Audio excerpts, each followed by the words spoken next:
Buenos días, soy Miriam Luz Mazaro, becaria de investigadora emergente y expondré sobre la vulnerabilidad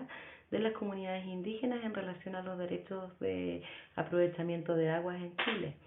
en cuanto a las variables jurídicas, culturales y ambientales. Las cuestiones ambientales constituyen uno de los principales elementos de conflicto entre los pueblos indígenas y el Estado, pues aún existe falta de consenso al establecer el origen al del derecho humano al medio ambiente, su naturaleza e incluso su contenido. La relación entre los pueblos indígenas y el medio ambiente es una relación totalmente distinta a la existente entre las culturas no indígenas y este. Para los pueblos indígenas es la causa principal de su propia existencia. Es el punto donde dicha existencia encuentra eh, el encuentro con sus creencias, con sus prácticas culturales y sus recursos económicos. Sus relaciones culturales y espirituales son estrechas con el medio ambiente en el que han vivido desde siempre y en torno al cual principalmente giran sus actividades económicas. Los pueblos indígenas no contemplan ni preparan la tierra como un recurso para luego ser vendida a mercados impersonales que exploren y exploten sin importar sus costos, ni tampoco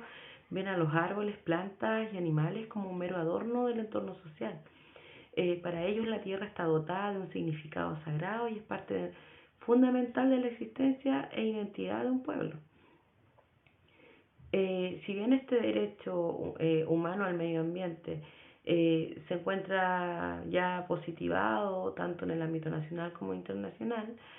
ha sido bastante difícil llegar a un acuerdo unánime entre los diversos estados para establecer una declaración internacional sobre un derecho humano al medio ambiente que sea clara, integral y aplicable. Pese a esto, no deja de ser cierto que es un derecho reconocido constitucionalmente. Para los pueblos indígenas este es un derecho colectivo más que individual, porque la unidad social es la que articula la vida y la cultura en la comunidad. Es además un derecho solidario que para estas culturas no significa solamente el que las personas lo disfruten y se beneficien de este medio ambiente, sino que es un derecho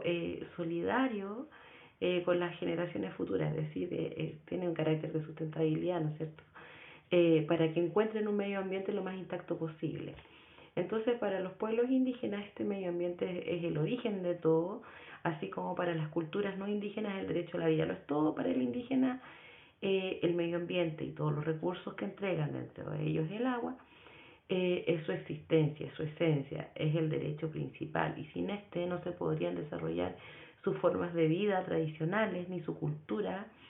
perdiendo el elemento fundamental de la cohesión cultural, espiritual y económica.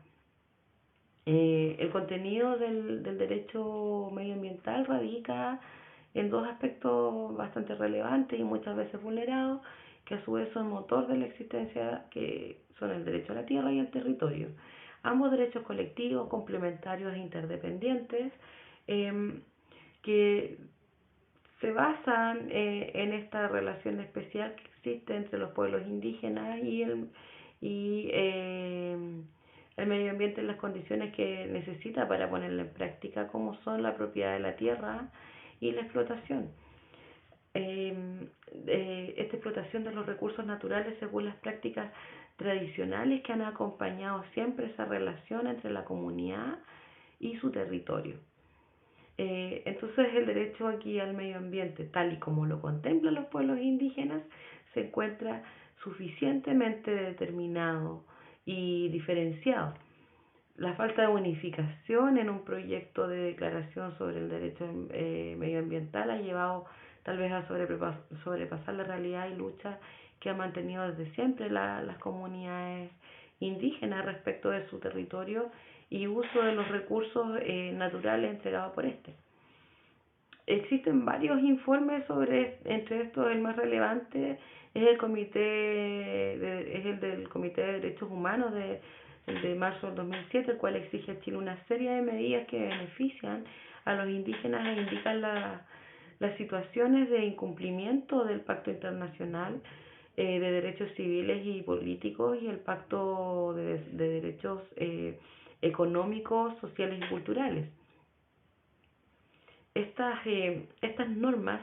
se encuentran vigentes, ratificadas por Chile, tienen rango constitucional conforme al artículo número 5 de esta Constitución. Por lo tanto, la forma de interpretar la normativa en comento es insuficiente, pues aun cuando ostentan dicha calidad, este rango constitucional, el Comité de Derechos Humanos declara que el Estado vulnera los derechos territoriales de los pueblos indígenas al no demarcar y restituir sus tierras y al favorecer la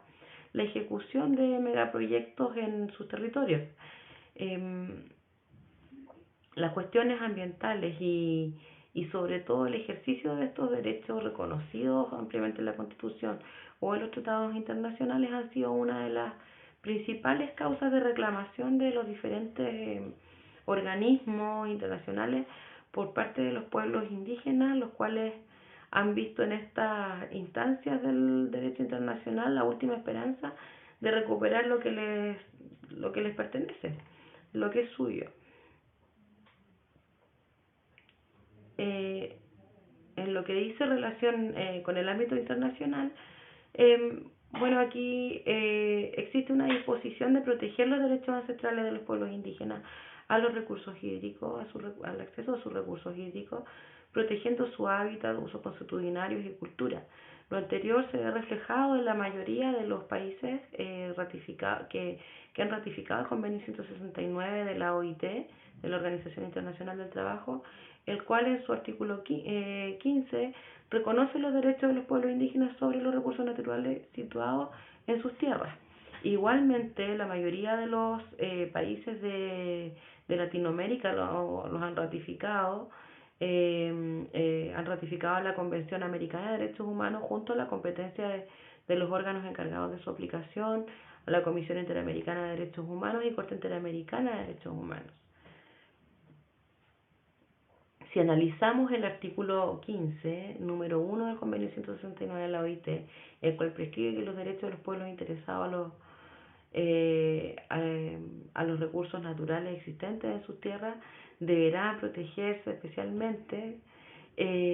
Estos derechos comprenden el derecho de esos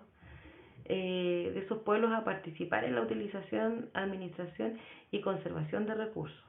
Entiéndase entonces tierra como territorio y territorios como el hábitat donde viven estos pueblos. Claramente, entonces, en la actualidad existe una vulneración de derechos de los pueblos indígenas en Chile. Primero, el no tener acceso pleno al agua para consumo o para riego por entrega de uso a otros no indígenas, a la población no indígena, generalmente grupos económicos importantes con poder adquisitivo bien relevante, digamos.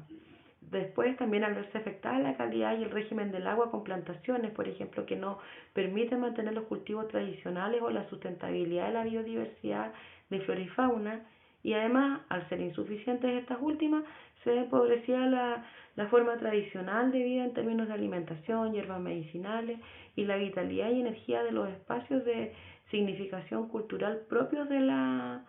cosmovisión indígena, entre muchos otros ámbitos de la vida.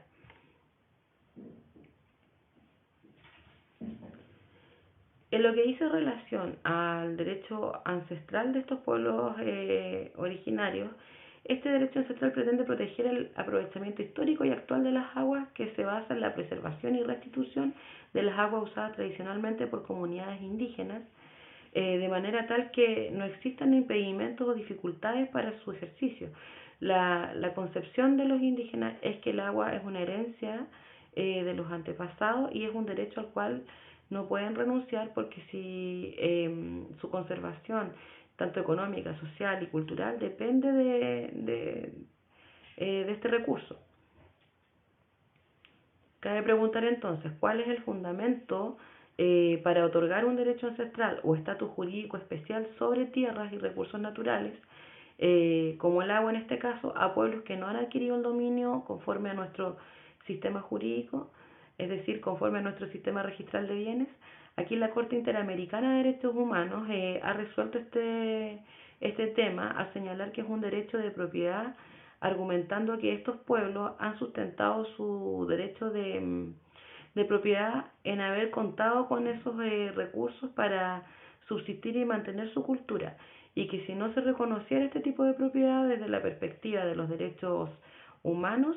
se excluiría a miles de personas que no tienen o que tienen más bien una tradición jurídica diferente a la anglosajona o a la occidental. Entonces cabe señalar que para mantener la multiculturalidad de los pueblos indígenas no es recomendable legitimar solo un sistema registral de bienes. La propiedad ancestral indígena se encuentra definida expresamente en la ley indígena chilena número 19.253 en el artículo tercero transitorio, inciso segundo, en el cual dispone que igualmente la corporación y la Dirección General de Aguas establecerán un convenio para la protección, constitución y restablecimiento de los derechos de agua de propiedad ancestral de las comunidades indígenas de conformidad al artículo 64 de esta ley. Este artículo 64 instaura entonces la protección de las aguas de uso indígena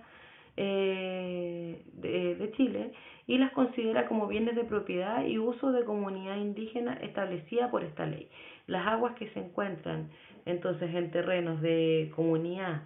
tales como los ríos, canales, acequias, vertientes, sin perjuicio de los derechos que terceros hayan inscrito de conformidad al Código General de Aguas chileno.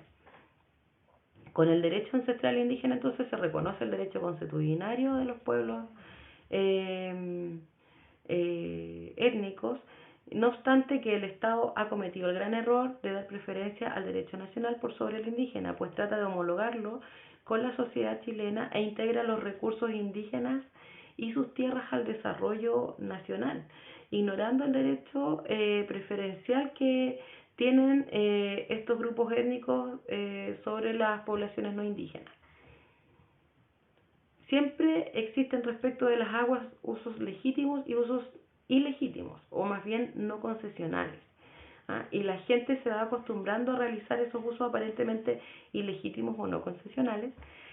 pues la propia autoridad no lo impide, y dentro de muchas comunidades de personas principalmente agrícolas cercanas a la primera fase de los ríos, siempre cercanas a la ribera de los ríos, se van produciendo estos usos de facto, de hecho, que en razón del ejercicio cotidiano, organizado y permanente en el tiempo por parte de las comunidades, se va gestando una costumbre.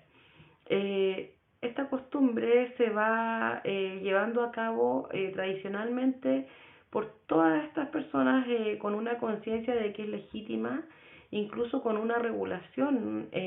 intercomunidad de carácter pacífico, y en que estos usos consuetudinarios van provocando situaciones de usos de agua que son de hecho y que los han realizado las personas por larga data y sin un título concesional previo. Entonces tales usos se han producido históricamente por agricultores y ribereños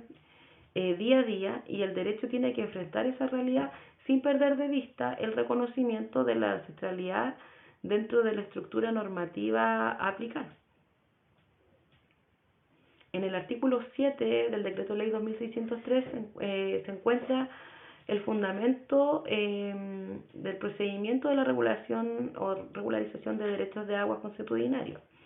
Tal artículo, además de establecer una poderosa presunción de dominio del derecho de aprovechamiento de aguas, y que por lo tanto origina una aplicación inmediata del artículo 19, número 24, inciso décimo de la Constitución Política de la República de Chile, y todo su entramado sustantivo y procedimental. Recordemos que el artículo 19 detalla los derechos fundamentales aquí en Chile, en la Constitución, y es el origen del reconocimiento de los usos consuetudinarios de aguas, y es central para comprender el espíritu del procedimiento de regularización de derechos de agua establecido en este artículo segundo transitorio del Código del Ramo, del Código de Aguas. Este artículo 7, entonces, el 2600, del decreto 2603, refleja el propósito del legislador de presumir que los usos consuetudinarios de aguas, cumpliendo con los requisitos correspondientes, pasan a constituir derechos, los reconoce como señala la Constitución. Entonces los derechos de aguas consuetudinarios que no están inscritos por esta falta de inscripción no adolecen de problemas de existencia, sino de un mero problema de falta de formalización registral. Falta esta que no implica la inexistencia, insistimos, no implica la inexistencia del derecho. Tales derechos existen, pero no están directamente inscritos. Es un derecho sobre el cual se tiene propiedad conforme a este artículo 7 del decreto 2603. Y en relación también al artículo 19, número 24 de la Constitución chilena. Es precisamente por ello que debe ser reconocido. La ley indígena o ley número 19.953 en Chile crea la Comisión Nacional de Desarrollo Indígena o CONADI, que es el organismo encargado de promover, de coordinar y de ejecutar en su caso la acción del Estado en favor del desarrollo integral de las personas y comunidades indígenas, especialmente en lo económico, social y cultural, y de impulsar también, está encargado de impulsar su participación en la vida nacional, y es quien tiene a cargo la defensa jurídica de estos grupos étnicos en relación a los conflictos en torno a los recursos, y aquí, bueno, en torno al agua, según lo que estamos, la materia que estamos tratando. Asimismo, por medio de esta ley se crea el Fondo de Tierra y Agua Indígenas, el cual tiene como objetivo establecer procesos de financiamiento, regularización y constitución de derechos de agua en beneficio de las comunidades indígenas. Asimismo, se establece mediante esta nueva ley, en su artículo 34, el proceso de participación o consulta ciudadana, en la cual consiste en una instancia obligatoria para los organismos del Estado y organizaciones territoriales, el que se escuche la opinión de los grupos étnicos en materias que le atañen, en materias indígenas, y esta participación es más bien limitada, y en el contexto de emergencia sanitaria por COVID-19 se dificulta aún más, ya que la situación ideal es concertar una reunión presencial entre los organismos pertinentes y las organizaciones indígenas para que ellos expresen sus observaciones y exista una interacción y retroalimentación inmediata, aunque normalmente el rol de las organizaciones se restringe, tiene un carácter más bien pasivo y se restringe solo a expresar su opinión, y en muchas ocasiones se han visto la necesidad de acudir a instancias internacionales para la solución de sus conflictos porque se ha saltado este proceso o no se ha concretado de la forma idónea. El Código de Agua chileno no reglamenta la posibilidad de usar también de manera prioritaria el agua ni la caducidad de los derechos de aprovechamiento de este recurso. Esta situación tiene como consecuencias bastante perjudiciales tanto para la población no indígena como para los pueblos originarios, ya que los titulares de derechos de aprovechamiento de aguas, al no existir una prioridad de uso, la titularidad y el ejercicio del derecho queda supeditado a un procedimiento de remate en el cual la fecha de solicitud, la fecha en la que se hace la solicitud, es la que determina al final una posibilidad cierta de detentar el uso prioritario, favoreciendo muchas veces a grupos económicos, a proyectos mineros, hidroeléctricos, entre otros, favoreciendo al mercado en lugar de la preservación y bienestar de los pueblos indígenas, quienes soportan una carga mayor debido a que tienen menos recursos económicos y la vulnerabilidad eh, la vulnerabilidad que ellos detentan es bastante amplia. Otros aspectos o características que dejan en una condición vulnerable a estas comunidades indígenas son la regulación del caudal ecológico mínimo, que es una forma de distribución de la gestión del recurso hídrico, una figura legal en la que aún está pendiente establecer su carácter retroactivo. Ese, digamos, es el aspecto más perfectible. Y también la reducción temporal del ejercicio de los derechos de aprovechamiento de aguas, que si bien sería un gran aporte a la sustentabilidad y disminuiría la sobreexplotación de acuíferos, la Dirección General de Aguas, que es el organismo encargado de utilizar esta facultad, nunca lo ha hecho, la verdad. Y la más particular y dañosa es la figura de la concesión de los derechos de agua que se entregan con carácter gratuito y a perpetuidad, sin estar obligado a pagar por el mantenimiento, tenencia y uso, con la salvedad de la obligatoriedad de un pago de una patente, que es bastante menor este pago en relación a las utilidades, en comparación a las utilidades que reciben, y este fue establecido por una reforma reciente. Y esta situación yo digo que es particular y dañosa porque no se da estas características en otros países. En la estructura normativa de la normativa interna vigente en Chile respecto al agua falta claramente una unificación, ya que predomina un conjunto de normas sectoriales que se superponen unas a otras que no permiten que la gestión integrada de los recursos hídricos prevenga y controle el prejuicio generado a los indígenas y en consecuencia al medio ambiente y a la sociedad al favorecer mediante las políticas públicas que favorecen al mercado del agua sin considerar un manejo sustentable de esta,